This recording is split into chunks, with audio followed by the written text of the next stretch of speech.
Hey guys welcome back. तो आज मैं एक्सप्लेन करूंगा गंगूबाई काठियावाड़ी को, जिसको डायरेक्ट किया है बॉलीवुड के बेहतरीन डायरेक्टर में से एक संजय लीला बंसाली ने। वीडियो शुरू करने से पहले मैं आपको बताना चाहता हूं कि अगर आप इस चैनल पे पहली बार आए हैं तो प्लीज इसे सब्सक्राइब कर दीजिए और बेल आइकन को भी प्रेस कर दीजिए ताकि आगे आने वाली कोई भी वीडियो आपसे मिस ना हो।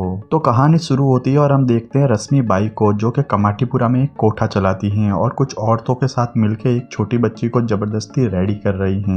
यहाँ हमें इस बच्ची की आंखों में आंसू देखकर ये साफ पता चलता है कि लड़की से जो भी करवाया जाने वाला है वह ये नहीं करना चाहती, मगर रश्मिबाई इस बच्ची को कहती हैं कि सुन, जैसा जगन सेठ बोले वैसा ही करना, ज्यादा मुंह चलाने की जरूरत नहीं है, खाली बस अपनी टांगे खोल देना। और सीन आता है जहाँ जगन सेठ इस बच्ची के साथ सोने के लिए आया होता है और लड़की चीखती रहती है, चिल्लाती रहती है, मना करती है, लेकिन इसकी कोई नहीं सुनता। अब सीन शिफ्ट होता है 3 दिन बाद, जहाँ एक औरत रश्मिबाई से बोलती है कि अब बस करो, 14 साल की बच्ची है वह, और कितना पिटवाओगे उसे, कहीं मर जाएगी तो हम सब फंसेंगे। मेरी बात मानो तो इस बच्ची को लाइन पे लाने का सिर्फ एक ही तरीका है, वो है गंगूबाई। गंगूबाई को बुलाना ही होगा और एंट्री होती है गंगू की। गंगू इसे इसका नाम पूछती है, ये अपना नाम मधु बताती है। तो गंगू बोलती है कि एक बार कमाटीपुरा में कोई आ जाता है ना तो वापस जाने का कोई रास्ता नहीं है, वैसे तुम्हें यहाँ लेकर कौन आया। इस पर मधु बोलती है कि मुझे यहाँ जमीन लेकर आया, मैं उसकी जोरू थी। गंगू बोलती है कि यहाँ हर कोई ऐसे ही आता है और वो अपनी कहानी सुनाने लग जाती है कि मैं काठियावाड़ से आई हूँ, बैरिस्टर की बेटी थी, बहुत ही ज्यादा रुतबा था हमारी फैमिली का। और कहानी फ्लैशबैक में जाती है जहाँ हम देखते हैं गंगू को। उस टाइम गंगू का नाम गंगा था और उसका एक बॉयफ्रेंड भी था रमनिक। रमनिक गंगा के लिए मुंबई की टिकट लाया है क्योंकि गंगा का सपना है हीरोइन बनने का। और रमनिक गंगा को बोलता है कि ये लो मुंबई का टिकट, मैंने बात कर ली है, तुम्हारी देवानंद के साथ मूवी भी फिक्स हो गई है। इस पर गंगा बहुत खुश होती है और ये बात अपने माता पिता को बताने को बोलती है, मगर रमनिक बोलता है कि अगर तूने घर पर यह बात बताई तो तुझे कोई हीरोइन नहीं बनने देगा। और ये दोनों बिना घर पे बताए यहाँ से निकल जाते हैं मुंबई के लिए। रास्ते में गंगा रमनिक से पूछती है कि मेरे आई बाबा मुझे ढूंढ रहे होंगे ना, वो मुझे माफ तो कर देंगे ना। इस पर रमनिक बोलता है कि जब तेरी 2 मूवी लगेगी ना थिएटर में तो आई बाबा तो क्या पूरा काठियावाड़ तुझे माफ कर देगा। और अब ये दोनों मुंबई आ जाते हैं और रमनिक इसे कमाटीपुरा के कोठे पर ले आता है, यह बोलकर के ये इसकी मासी का घर है।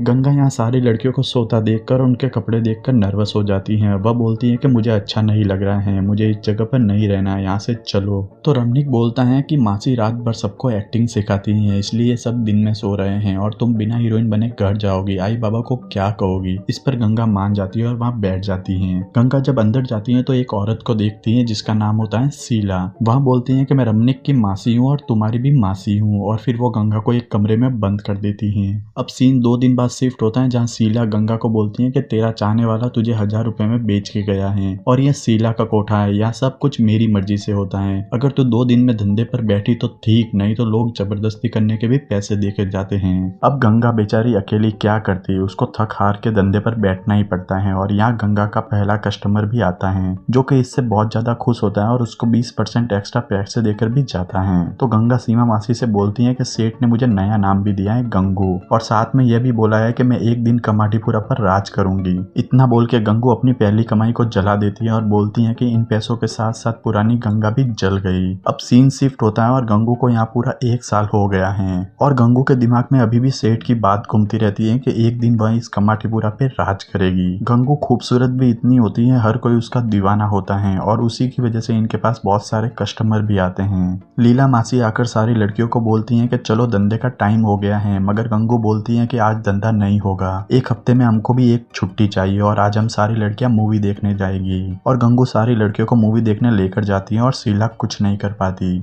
अब ये लोग मूवी देखकर आते हैं और सो रहे होते हैं, तभी रात को 4 बजे कोई कस्टमर आता है जो कि डबल पैसे देने को भी तैयार है, बस उसको गंगू चाहिए। यह आदमी शीला को बताता है कि वह कस्टमर कुछ सही नहीं लग रहा, लेकिन शीला बोलती है कि गंगू के लिए यही सही होगा और वह गंगू को उसके पास भेज देती है। अब ये जो कस्टमर होता है इसको गंगू के साथ सोना नहीं होता, यह तो गंगू को मारता है, पीटता है, उसकी बहुत बुरी हालत करके चला जाता है। लेकिन शीला उसे नहीं बचाती, वो सिर्फ बचाने का एक्टिंग करती है। अंदर से तो वो बहुत खुश होती है कि गंगू के साथ ये सब हो रहा है, आखिर उसको भी मूवी वाली बात पे गंगू से बदला लेना था। गंगू हॉस्पिटल में है और यहाँ ये लड़कियां गंगू को बताती हैं कि जिसने तेरे साथ इन सब किया है वह रहीम लाला का आदमी है, और रहीम लाला बोले तो मुंबई का राजा, पुलिस की भी उससे फटती है। अगले सीन में गंगू रहीम लाला से मिलने जाती है और रहीम लाला से इंसाफ मांगती है कि आपके एक आदमी ने मेरे साथ गलत किया है, मुझे इंसाफ चाहिए। वह अपना दुपट्टा हटाकर दिखाती है तो उसकी पूरी बॉडी पे चाकू से वार किया होता है।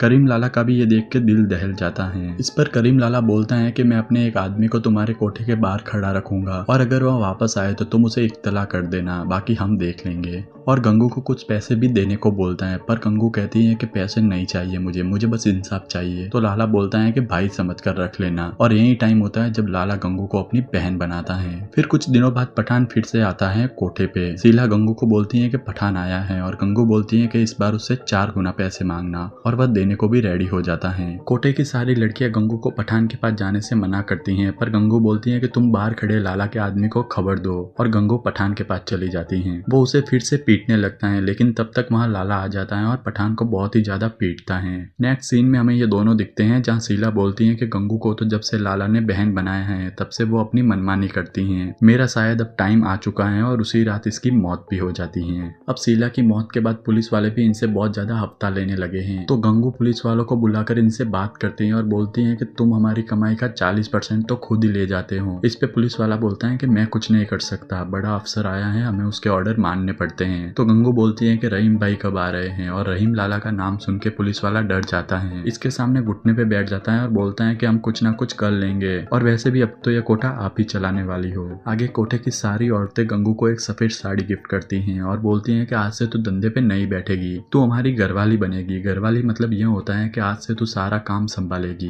क्योंकि सिर्फ एक तू ही है जो हमारा दर्द समझती है, जो हमें समझती है। और गंगू मान जाती है। अब मूवी प्रेजेंट में आ जाती है, जहाँ गंगू मधु से बोलती है कि गंगा से मैं बनी गंगू, और गंगू से बनी गंगू बाई यानी कि घरवाली। अब तू चाहे तो तू भी मधु से मधुबाई बन सकती है। और गंगू इसे 2 टॉफी ऑफर करती है और बोलती है कि ये वाली खाएगी तो यहाँ की हो जाएगी, और अगर दूसरी खाएगी तो ऊपर चली जाएगी, क्योंकि इसमें जहर है। तो मधु जहर वाली टॉफी को चूज करती है। गंगू ये देख के हैरान हो जाती है, क्योंकि मधु बनने को रेडी है लेकिन ये काम करने को रेडी नहीं होती। इस पे गंगू रश्मिबाई को बोलती है कि मधु यह काम नहीं करेगी और वो अपने घर जाएगी। रश्मिबाई बोलती है कि ऐसे कैसे घर जाएगी, मैंने इस लड़की के पूरे 1000 दिए हैं। तो गंगू बोलती है कि घर आके 10,000 लेकर जाना, और इस लड़की को यहाँ से लेकर चली जाती हैं। अगले सीन में गंगू के कपड़े का नाप लेने एक टेलर आता है, और टेलर के साथ एक लड़का भी होता है जो कि उसके भाई का लड़का होता है, जिसका नाम अफसान होता है, जो कि गंगू को पसंद भी आता है क्योंकि वो दिखने में भी बहुत सीधा साधा और शरीफ लगता है। अब मोहल्ले में बड़ी घरवाली का इलेक्शन हो रहा है। बड़ी घरवाली मतलब मोहल्ले में जितने भी कोठे हैं उन सब में एक एक घरवाली होती है, और उन सब घरवाली की भी जो लीडर होती है उसको हम बड़ी घरवाली बोलते हैं। इस इलेक्शन में गंगू के सामने खड़ी है रजिया, जो कि बहुत ही तगड़ी कंपटीटर है, और गंगू को भी ऐसा लगता है कि वह रजिया के सामने जीत नहीं पाएगी। तो गंगू रहीम लाला से मिलने जाती हैं ईद के दिन, उसके लिए सेवैयां बनाकर, और उसे बताती हैं कि रजिया के सामने वह इलेक्शन में खड़ी हैं। गंगू लाला से बोलती हैं कि तुम्हारी जो शराब काठियावाड़ी में मिलती है, अगर उसका धंधा मैं संभाल लूं और सारी शराब मैं अगर अपने कोठे पे बेचूं, अगर किसी को लड़की चाहिए होगी तो उसे शराब भी खरीदनी पड़ेगी, तो इससे धंधा भी बढ़ जाएगा। लेकिन लाला बोलता है कि मैंने अपने उसूलों को छोड़ा नहीं है। वह मना कर देता है गंगू को। गंगू बोलती है कि तब तो शायद मैं इलेक्शन नहीं जीत पाऊंगी, और मेरा इलेक्शन जीतना बहुत ही ज्यादा जरूरी है, क्योंकि मैं वहाँ की लड़कियों की मदद करना चाहती हूँ, कमाटीपुरा के औरतों की जिंदगी बदलना चाहती हूँ मैं, और यह सब तभी मुमकिन हो पाएगा जब मैं इलेक्शन जीतूंगी, नहीं तो रजिया ऐसे ही सबका जीना हराम करती रहेगी। और रहीम लाला गंगू को कमाटीपुरा में शराब की बिक्री का 20% पार्टनर बना देता है। गंगू फिर से अफसान से मिलती हैं। अफसान बोलता है कि मैं आपसे प्यार करता हूँ, उसे गले लगाकर बोलता है कि मैं आपसे शादी करना चाहता हूँ। एक्चुअली गंगूबाई भी उसे पसंद करती हैं, क्योंकि यही एक लड़का होता है जो गंगू को एक प्रोस्टिट्यूट की नजर से नहीं, एक औरत की नजर से देखता है, और ये साथ में थोड़ा घूमने भी जाते हैं। अब आगे गंगूबाई को रजिया बाई के कुछ आदमी बुलाने आते हैं, लेकिन गंगू उनको मार के भगा देती है, और अगले दिन गंगू के कोठे पे पुलिस की रेड पड़ जाती है। गंगू पुलिस वालों को रिश्वत दे के भगा देती है, मगर एक पुलिस वाला गंगू को बोलता है कि यह सब रजिया बाई ने किया है। रजिया बाई तुमसे मिलना चाहती हैं, एक बार उससे मिल लो, लेकिन गंगू इसको भी मना कर देती हैं। आगे गंगू और कुछ लड़कियां होटल में खाना खा रही होती हैं, तभी वहाँ रजिया बाई आ जाती हैं। क्योंकि गंगू तो रजिया बाई से मिलने को रेडी नहीं हुई, इसलिए रजिया बाई को खुद इसके पास आना पड़ता है, और वह गंगू से बोलती है कि कमाटीपुरा रजिया बाई का था और कमाटीपुरा रजिया बाई का ही रहेगा, तुम मुझे हरा नहीं सकती। कल रात को 9 बजे मेरा भाषण है, उसको सुनने आ जाना। ये सब ये टॉन्ट में बोलकर जाती हैं। लेकिन गंगू भी कहाँ कम थी, वह कमाटीपुरा कमाटीपुरा में रात को 9 बजे एक मूवी लगवा देती हैं, तो कमाटीपुरा के सारे लोग मूवी देखने बैठ जाते हैं और रजिया का भाषण सुनने कोई भी नहीं जाता। रजिया ये देखकर हिल जाती हैं।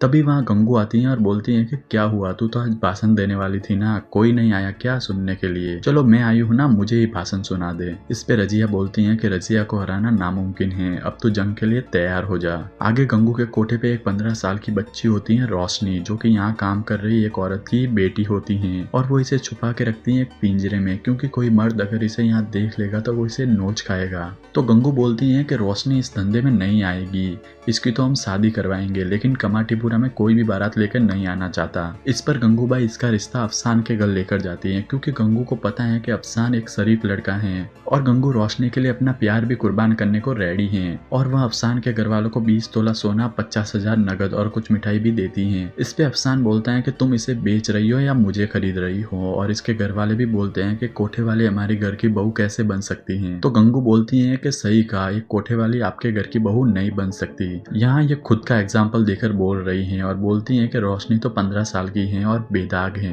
उसकी माँ ये धंधा करती है ये नहीं। तो इसके घर वाले मान जाते हैं और अफसान गंगू से बोलता है कि एक इलेक्शन जीतने के लिए आप मुझे कुर्बान कर दोगी। इस पर गंगू बोलती है कि इलेक्शन जीतने के लिए नहीं, लेकिन कमाटीपुरा की औरतों के लिए मैं ऐसे 100 अफसान कुर्बान कर दूं। और फिर इन दोनों की शादी करवा देते हैं। इलेक्शन के भी रिजल्ट आ जाते हैं और गंगू जीत जाती हैं। वो सबको थैंक यू बोलती हैं। गंगू चाहती है कि कोठे की सारी औरतों के पास एक बैंक अकाउंट भी हो जहाँ वो अपना पैसा जमा करवा सके, लेकिन बैंक वाले यहाँ की लड़कियों का अकाउंट खोलने को रेडी नहीं होते हैं। वहीं कोठे की एक लड़की अपने घर वापस जाना चाहती है और इससे गंगू को भी अपने घर की याद आती है। तो गंगू 12 साल बाद अपने घर पे फोन करती है और उसके घर वाले अभी भी उससे नाराज होते हैं। उसकी माँ उसे बताती है कि तेरे बापू अब इस दुनिया में नहीं रहे, और ये भी सुन ले के जाते वक्त उन्होंने अपने मुंह में गंगा जल भी नहीं लिया, क्योंकि उसमें तेरा नाम आता है। अब यहाँ कुछ लोग गंगूबाई और लाला से मिलने आए होते हैं। उन्होंने एक पेटिशन फाइल किया होता है कोठे के पीछे जो स्कूल है उनके साथ मिलके, कि कोठे के पास स्कूल होने की वजह से बच्चों पे गलत असर पड़ रहा है, इसके लिए वो चाहते हैं कि कमाटीपुरा खाली करवा दे। लेकिन लाला बोलते हैं कि तुम स्कूल के नाम पे बिल्डिंग खाली करवा के वहाँ पे बड़ी बड़ी इमारत बनवाना चाहते हो। तो ये बोलता है कि भाई बुरा ना मानो तो एक बात कहूँ, इसमें सबका फायदा है और आपको और गंगू को भी वहाँ एक फ्लैट दिलवा दूंगा। तो लाला बोलता है जिसके पास पूरा आसमान है उसे चूहे के बिल का लालच दे रहे हो, और वो इसके कपड़े फाड़ देता है और ये यहाँ से चले जाते हैं। अब लाला गंगू को बोलता है कि सरकारी नोटिस तो तेरे पास 2 दिन में पहुंच जाएगा, बीडीओ को तो मैं संभाल लूंगा, लेकिन स्कूल वाले चुप नहीं बैठेंगे,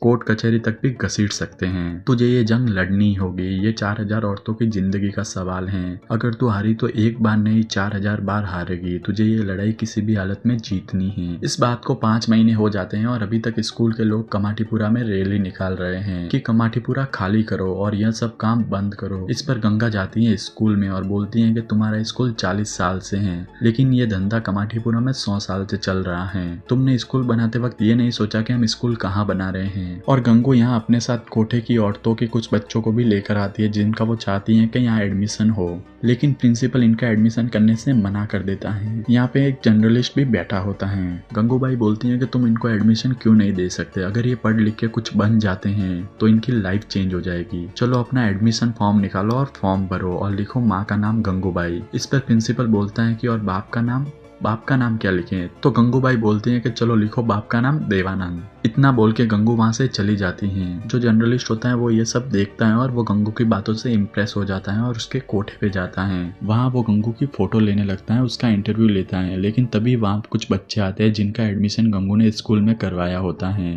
तो गंगू उनसे पूछती है कि तुम इतना जल्दी कैसे आ गए, स्कूल तो 4 बजे पूरी होती है। तो वो बच्चे बोलते हैं कि टीचर ने हमें मार के भगा दिया। गंगू सबको पास बैठाती है और जर्नलिस्ट को फोटो लेने के लिए बोलती है और फिर उसे कहती है कि इस फोटो को अपनी मैगजीन में छापना। कुछ दिनों बाद जर्नलिस्ट फिर से गंगू से मिलने आता है और उसको एक मैगजीन दिखाता है जिसमें उसने गंगू की फोटो छापी होती है और उसे बोलता है कि तुम अब फेमस हो चुकी हो और फेमस लोगों की बातें हर कोई सुनता है। अगले हफ्ते आजाद मैदान में औरतों के हक के लिए एक बहुत बड़ी रैली है और वहाँ प्रोस्टिट्यूट की शिक्षा का भी मुद्दा उठाया जाएगा। वहाँ करीबन 400-500 लोग होंगे और तुम्हें उनके सामने भाषण देना है, अपना मुद्दा रखना है। और ये जर्नलिस्ट गंगूबाई के लिए स्पीच भी लिख कर लाता है और बोलता है कि तुम इसको रट लेना और यही बोलना। स्पीच का पहला वर्ड होता है मेरे प्यारे भाइयों और बहनों, और भाइयों वर्ड सुन के सब लोग हंसने लगते हैं और बोलते हैं किसके भाई, क्योंकि एक प्रोस्टिट्यूट को कोई भी लड़का अपनी बहन नहीं समझता। अब गंगू भाषण देने जा रही है और जो जर्नलिस्ट की स्पीच होती है उसे गंगू फाड़ देती हैं और ये अपनी स्पीच अपनी पूरी दिल से बोलती हैं। गंगू बोलती है कि सभी लोगों का कोई ना कोई धंधा होगा, कोई डॉक्टर होगा, कोई इंजीनियर होगा, कोई टीचर होगा, कोई बिजनेसमैन होगा, कोई कपड़े बेचता होगा, कोई चने बेचता होगा। हमारा भी एक धंधा है जिसमें हम जिस्म बेचते हैं और हमारे पास जो भी लोग आते हैं वो आप में से ही कोई होते हैं। फिर सिर्फ हमारा मोहल्ला ही बदनाम क्यों है? हमारे इधर कोई भी कस्टमर आता है उसमें कोई भेदभाव नहीं होता, चाहे वह काला हो या गोरा, अमीर हो या गरीब, सबके लिए एक ही रेट होती है। फिर हमारे साथ भेदभाव क्यों होता है? और गंगू यहाँ इन बच्चों के लिए शिक्षा का हक भी मांगती हैं। वैसे तो ये स्पीच बहुत लंबी होती है लेकिन मैं आपको शॉर्ट में बता रहा हूँ। और वो बोलती हैं कि गंगू ने ठान लिया है कि कमाटीपुरा की औरतों को बेघर नहीं होने दूंगी और बच्चों को भी शिक्षा दिला कर रहूंगी। और यहाँ पे आए सभी लोग गंगू के भाषण से बहुत ज्यादा इम्प्रेस होते हैं। अब एक पॉलिटिशियन गंगू से मिलने आता है और बोलता है कि हमारी पार्टी इस बार इलेक्शन में थोड़ी कमजोर है, अगर आप हमारा सपोर्ट करोगे तो हम इलेक्शन जीत जाएंगे। इस पे गंगू बोलती है कि तुमने हमारा कहाँ सपोर्ट किया, हमारी औरतों का घर यहाँ से खाली करवाए जा रहा है, तुम हमारी हेल्प करो तो बदले में मैं तुम्हारी हेल्प करूंगी। इस पे ये पॉलिटिशियन बोलता है कि ये मामला तो अब सुप्रीम कोर्ट तक चला गया है और इसमें मैं तुम्हारी हेल्प नहीं कर सकता, इसमें तो तुम्हारी हेल्प सिर्फ पीएम ही कर सकते हैं। तो गंगू बोलती है कोई बात नहीं, मेरी मीटिंग पीएम के साथ फिक्स करवा दो तो ही मैं आपकी हेल्प करूंगी। और पॉलिटिशियन मान जाता है और बोलता है कि मैं आपको दिल्ली भेजने का बंदोबस्त करता हूँ, बस आप हमारी पार्टी का सपोर्ट करना। और इनके बीच डील हो जाती है। अब गंगूबाई की मीटिंग पीएम से फिक्स हो जाती है 15 मिनट के लिए और ये जर्नलिस्ट गंगू को बताता है कि तुम्हारे पास सिर्फ 15 मिनट ही होंगे। गंगू बोलती है कि ये टाइम तो काफी है, 15 मिनट में पीएम के सीने से गुलाब ना जीत लिया तो मेरा नाम भी गंगू नहीं। अब हम देखते हैं गंगू पीएम से मिलती है और बोलती है कि वैश्यावर्दी को कानूनी दर्जा दिया जाए। इस पे पीएम बोलते हैं कि ये तो इम्पॉसिबल है। गंगू बोलती है कि अभी जब हम बात कर रहे हैं ना तब किसी लड़की को कहीं पे बेचा जा रहा होगा, किसी को कहीं पे खरीदा जा रहा होगा और सजा तो खरीदने और बेचने वाले को मिलनी चाहिए, पर इसकी सजा हमें मिलती है। ऐसा क्यों? हमसे सारे हक छीन लिए गए हैं और अब हमसे हमारा घर भी छीना जा रहा है। यहाँ गंगू अपनी बातों से पीएम को भी इम्प्रेस कर देती हैं और पीएम गंगूबाई से बोलते हैं कि मैं इस मुद्दे पर एक अपनी मीटिंग बैठाऊंगा। और लास्ट में हम देखते हैं कि गंगूबाई जब तक हैं तब तक कमाटीपुरा की औरतों को कुछ नहीं होता। गंगूबाई हमेशा अपनी औरतों के हक के लिए लड़ती हैं और सब लोग उसका बहुत ज्यादा सम्मान करते हैं और मूवी यहीं पे खत्म होती है। दोस्तों अगर आपको ये एक्सप्लेनेशन वीडियो अच्छा लगा हो तो इसे लाइक करना, शेयर करना अपने दोस्तों के साथ और आगे और भी मूवीज के एक्सप्लेनेशन के लिए चैनल को सब्सक्राइब भी कर देना।